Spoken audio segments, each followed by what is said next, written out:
Welcome. Today, we're going to get into a profoundly important conversation that is the impersonal nature of truth. Herein lies our instant freedom, our instant little self transcendence, you might say, because there is none. And more importantly, and really the theme of our Easter retreat, the resurrection, which is the death of the idea that there is a self apart from the one, and there isn't. And because there isn't, our instant, entire, complete freedom is already established here. Let's take a minute to join together to recognize, acknowledge, accept the truth as it stands. What we might call the choiceless choice, because only the truth is true. The absolute is absolute. That's what absolute means. And can't we just rejoice here? Be available in this complete, full, open recognition that consciousness is all, that good is all. Because naturally, the one thing has no opposition. There is nothing but good in truth. Heaven is here and now. And then we'll come back for our reading.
So let us take this reading very slowly and deliberately.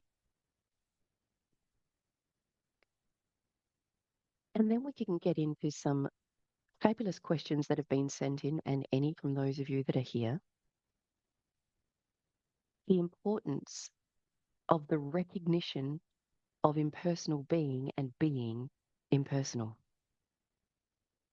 There is a teaching that comes from the Bible, from Acts, and it goes like this. Then Peter opened his mouth and said, "Of a truth I perceive that God is no respecter of persons." We can't underestimate how important this single insight and fact is and what it's actually pointing to. And why it is that you can self-transcend, know instantly, without delay, because the point of truth is there is no delay in truth, is simply leave the idea that there was ever a person behind. It's not that God is a big meanie and doesn't like people. What we're being told here is that there are none. God being all, consciousness being the one substance that is the all and the only and the entirety, the completeness and wholeness of life. We can rejoice in this rather than feel a little bit upset. We can rejoice because love is all. We don't need to change the world. It's simply a matter of changing how we see. Because heaven is here. And when those goggles of corruption to the darkened glasses are simply removed, you don't take glasses off a little piece at a time, do you? You just take them off. We stand in one and let the mud settle, and then we see as one, and we live as one, and we know oneness. And therein is our perfect peace. our perfect abundance, our perfect life, already established right here where I am, as I really am. Herein is a great and important truth, which has often been overlooked by many of us.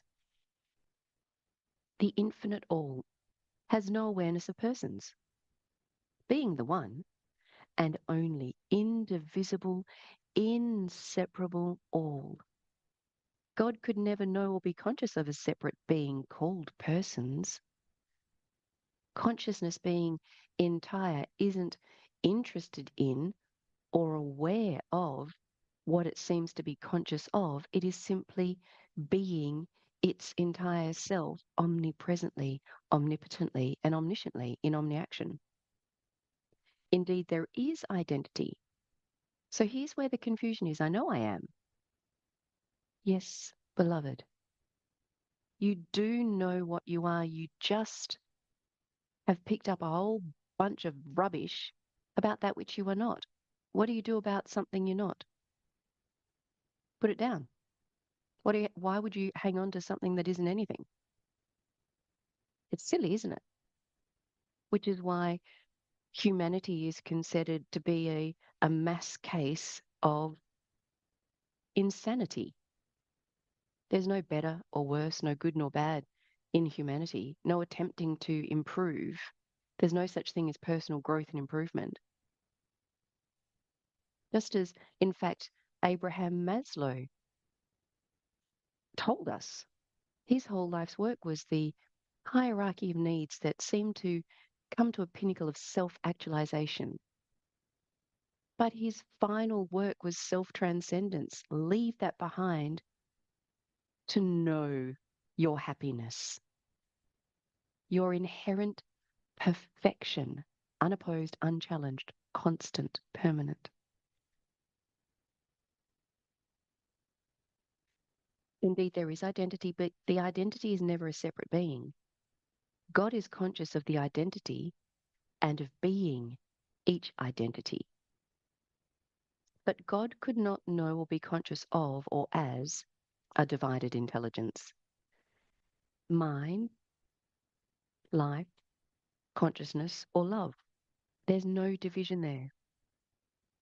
A division, separation is just an idea that never happened. So we put it down. It's like that's the mistake in the equation. That's replaced entirely by the correction.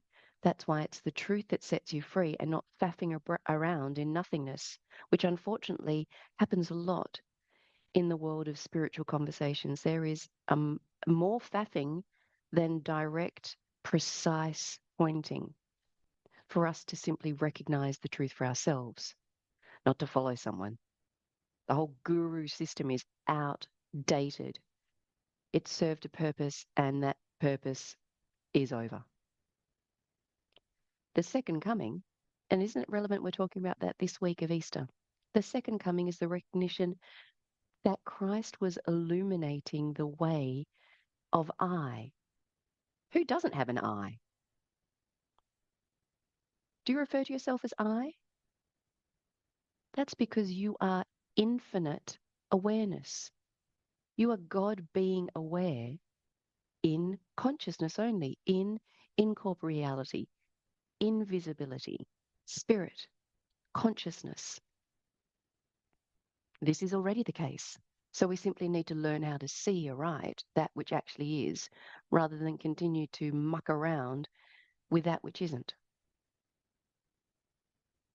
Nothing special here. Impersonal means there's nothing special here.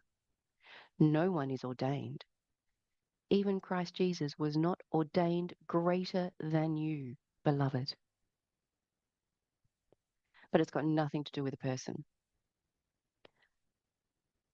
Actually, love is our inseparable oneness, and God is love. Consciousness is the all substance. The all substance is consciousness. Consciousness is love. Consciousness is God.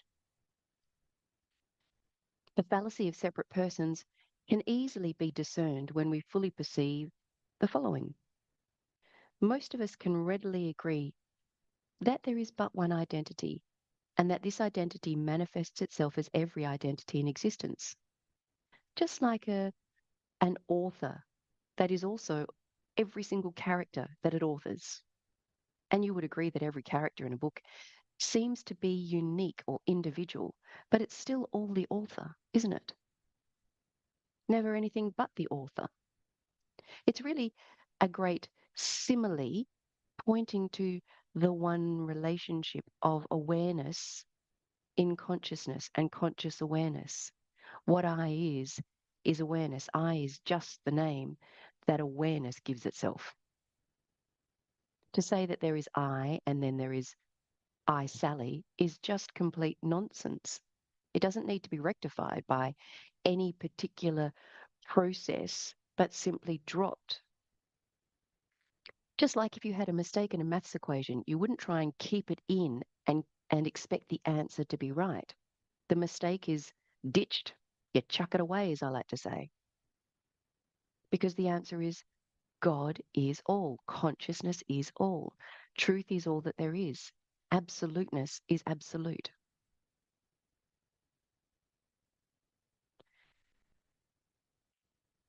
But we would quickly demur at saying there is one infinite person, wouldn't we? We wouldn't say there's one infinite person. There's either person or there's something else going on. Turns out there's something else going on, which everyone can see, but it's the end of the person. It's the death of the self, as we say. There's no real death. It's like the death of a game of pretend. Is that really a death? It's actually no big deal. It needn't be painful and upsetting. And that this infinite person manifests itself as every person in existence. Rubbish. The very word person has a connotation of being some good, some bad, some a combination of both. Our beloved Jesus the Christ was and is, can you hear this? The simultaneous eternal fact of reality that is consciousness. There is no was to be. There is only is. That's how we can let the mind that was Christ Jesus be in us, because it is us. There's not me and the mind of Christ. That would be two, wouldn't it?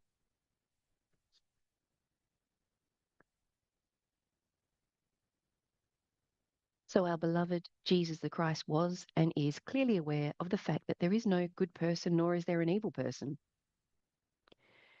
You will recall the following instance where Jesus started this point emphatically. One of the disciples addressed Jesus as good master. Quickly, Jesus answered, "Why callest thou me good?" Get into this. Really get into this. There is none good but one. That is God. There is no one special. No one is worthy of your reverence.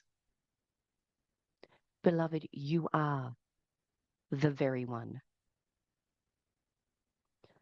Truth is an equality that we simply don't grasp at all in the realm of deception, the realm of interference for clear understanding, where the interference is the idea that I'm something that I'm not. That runs interference uncontrollably. If you stand in the belief that you are something that needs to be changed, you won't make it. The one step into truth is the acceptance of what actually is, built on fact, built on the choiceless choice, the reality of that which is, which we can all see. And indeed, that's actually the point of life, to live. We all come to truth at some point. It's just that there needn't be any delay to know heaven, and you certainly don't die into it. You come alive. That was the point of the resurrection. You come alive into truth. It was never about the crucifixion. Death is nothing. That was the point of Easter. That was the point of Christ Jesus resurrecting. There was never a death to mourn, and there has never been one, because there's been no birth. Right here is a most significant absolute truth clearly stated. There is but one boundless, indivisible, perfect, good universe, and this one is God. No one can imagine a bad, imperfect, or evil God. So there can be no goodness, no badness existing in or as this one universal all, God. There are many statements in our Bible which refer to the complete impersonality of the infinite all. For instance, in Matthew, we find Jesus saying, "For he maketh his sun to shine on the evil and on the good, and sendeth the rain on the just and on the unjust." Truly, God really is no respecter of persons because, listen to the because, God knows no opposites and no otherness. How could that be possible? God is knowing itself. Consciousness is knowing itself as this being right here, aware of itself as itself. There's not others. There's never division. There's never duality or multiplicity. There's only ever been one. The issue with duality is that it never existed. And therein lies the one step. Only the truth is true. And that's now. God knows only the infinite, indivisible I that is every identity, yet nevertheless inseparable. So there might be unique identity, but it is the one and only, the one unopposed, unchallenged self. Perhaps one of the most insidious aspects of duality is the tendency to personalize the infinite one identity and to consider it as though it were innumerable separate identities. This is rife, and we are here to ensure that those of you who are genuine do not succumb to the hurdles that are myriad, which has led to the insight that few there be. Why is it that there are few that are actually living as the light, that live perfection, that know peace unopposed? Because there are hurdles. There are many hurdles.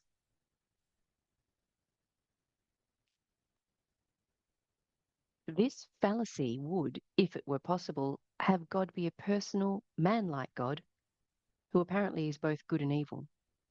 It is this misconception of God that would present him as an all-powerful father who either rewarded or punished his children. Strange is the mistaken concept of God. Rife, more common than not, is the mistaken concept of, instead of the word God, let's add, use life. Strange is the mistaken concept of how life works. Strange is the mistaken concept of existence. Strange is the mistaken concept of awareness, consciousness, being. We know that our Bible states God is of purer eyes than to behold iniquity. And so are you. Because what God is, you are. There is but one. Indeed so, this being true, where does man, who is God identified, behold that which is unknown to God? Where? Oh, so often we seem to turn back even further than metaphysics. The moment we consider God as though he were a person or personal God, we've turned all the way back to orthodoxy. It is strange indeed that unless we are ever alert, these old, unenlightened orthodox fallacies continue to reappear. Everything mired in the idea of separation is false, is nothing. It requires constant vigilance, lest the fallacies of a personal God, thus a personal man, intrude upon our self-awareness. How often do we hear this insight? Constant vigilance, praying 24/7 until we can simply live, being one. There is no good person.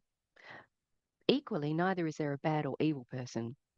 There simply is no person at all. As stated before, there is identity, but there is no person. Sometimes it seems that someone has wronged us. Perhaps it seems to us that he or she has misrepresented us, stolen from us, or injured us in some other imaginary way. Right here, we are considering two separate persons, one who sinned against us and one who is sinned against or unjustly treated. We may even find that some resentment is creeping in, or the suggestion of retaliation may present itself. But generally, we just get our little feelings hurt. Now, the very identity that even acknowledges either a person who has hurt him or a person who can be injured in some way would seem to descend from the very heights of heaven, where he eternally is, to the depths of hell, where he never was and never can be. We might call that the roller coaster. But there's no roller coaster in reality. There is simply exactly what we want: consistent, constant, permanent peace.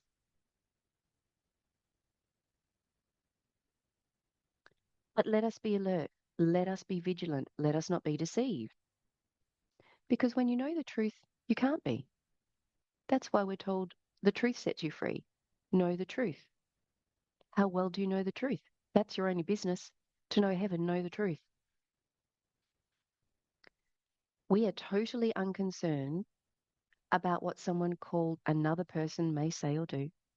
Our only concern is, what are we seeing? What are we being?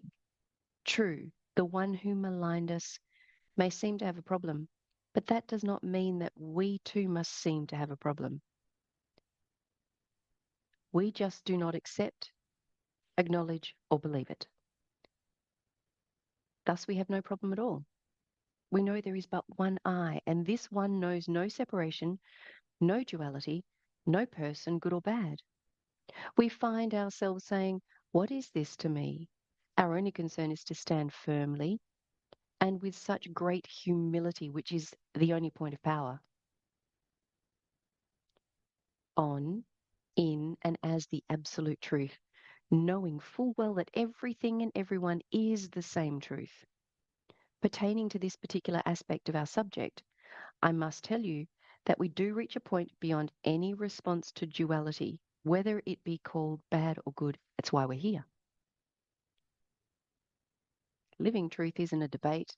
It isn't a subject to learn about. The one step of genuine spiritual awakening is embodiment. Accept the truth that I am, that all is, the one self, so that we can know it tangibly in experience, so that we live heaven.